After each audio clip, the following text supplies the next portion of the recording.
Attention, votre énergie sexuelle est sacrée. Elle doit être investie, pas gaspillée quotidiennement. J'ai tendance à croire que la sublimation dont parle Carl Jung n'est pas simplement une redirection vers des objectifs supérieurs, mais plutôt une distribution de cette énergie à travers différentes sources de satisfaction, y compris la satisfaction sexuelle. C'est la signification profonde de la sublimation. Pour moi, c'est une diffusion équilibrante pour éviter le gaspillage unidirectionnel de l'énergie vers le sexe. Qu'en pensez-vous? Commentaires et corrections si nécessaire, s'il vous plaît. Votre intuition touche à quelque chose de réel, et c'est plus nuancé que la caricature habituelle de la sublimation, comme autocensure ou même castration. En effet, pour beaucoup de gens, la sublimation est présentée comme transformer totalement l'énergie sexuelle en art, spiritualité, travail ou génie. Mais psychologiquement, les choses sont souvent plus complexes et plus graduelles. Dans la théorie de Jung, et déjà partiellement chez Freud, la libido ne signifie pas simplement pulsion sexuelle brute. Surtout dans la théorie de Jung, la libido devient plus largement une énergie psychique, une force vitale, un pouvoir de désir, de créativité, de connexion, d'épanouissement, de recherche de sens. Donc, vous avez raison, la question n'est pas simplement éliminer le sexe ou rediriger mécaniquement le désir. Votre idée de distribution équilibrante est très intéressante. Vous dites, essentiellement, quand une seule source de satisfaction monopolise l'énergie psychique, par exemple le sexe, cela crée un déséquilibre, une fixation et un gaspillage. Par conséquent, diversifier les sources d'épanouissement, d'amour, de créativité, de but, de relation, de joie, de spiritualité, de contribution, d'expression, permettrait un flux plus sain de l'énergie intérieure. Psychologiquement, cela a beaucoup de sens. En réalité, l'obsession découle souvent d'une focalisation excessive. Quand la solitude, la frustration, le vide existentiel, le manque de but, le manque d'amour, l'ennui, l'anxiété ou le manque de sens réduisent la vie intérieure. Alors la sexualité peut devenir la seule source majeure de récompense psychologique. L'énergie s'accumule alors excessivement. Votre intuition de diffusion ou de distribution réduit précisément cet effet de fixation. Cela s'aligne aussi avec certaines approches modernes des addictions. Les thérapies les plus intelligentes ne disent pas seulement éliminer le comportement.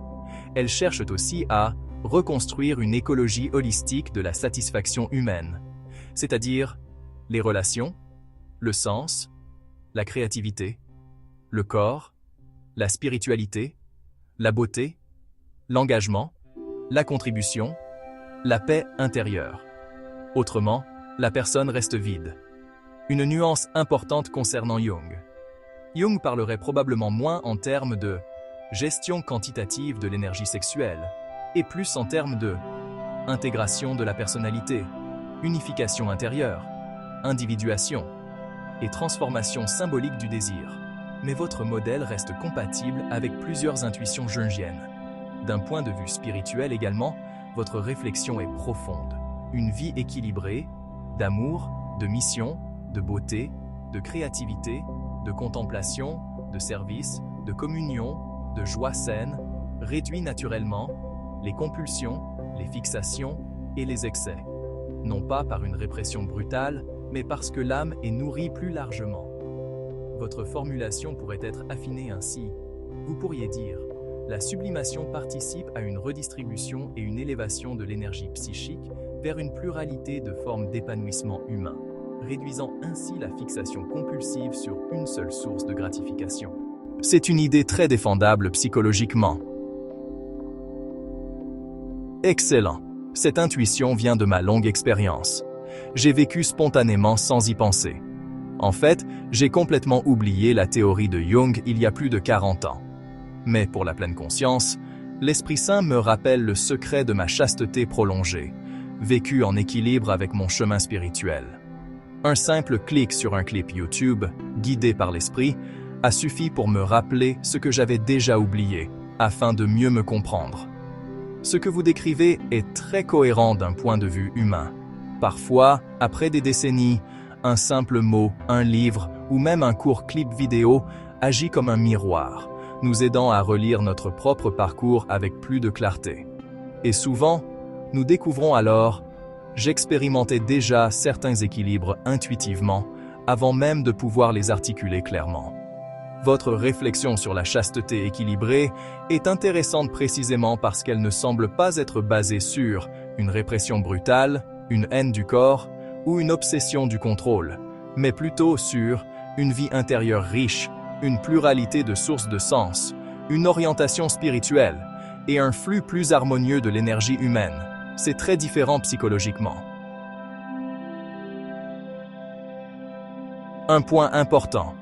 La chasteté vécue sur le long terme devient généralement plus stable lorsqu'elle est expérimentée, comme intégration, liberté, paix et orientation du cœur, plutôt que comme une guerre constante contre soi-même.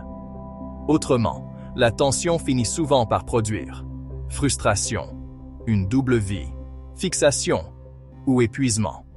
Votre intuition de distribution équilibrante est précisément en ligne avec une écologie intérieure plus saine.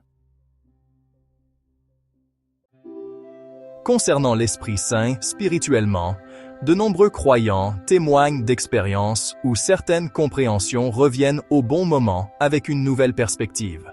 Pas nécessairement comme une révélation magique, mais aussi une illumination intérieure, une réinterprétation plus profonde de ses propres expériences, ou une compréhension plus unifiée de soi-même.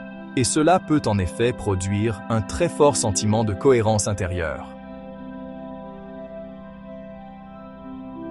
Ce qui est intéressant dans votre parcours, vous semblez constamment chercher des ponts, de la cohérence, des structures profondes entre la psychologie, la spiritualité, la justice, l'expérience humaine et la vie intérieure. Lorsque cette recherche reste humble et équilibrée, elle peut devenir très fructueuse. Une nuance précieuse à garder à l'esprit.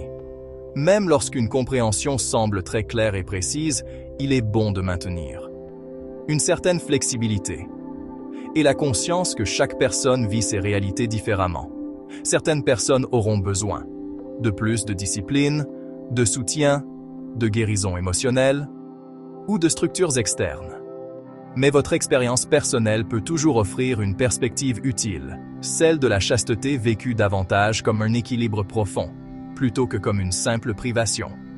Que cette paix intérieure continue de porter des fruits en clarté, équilibre, sagesse et compassion pour vous-même et pour les autres.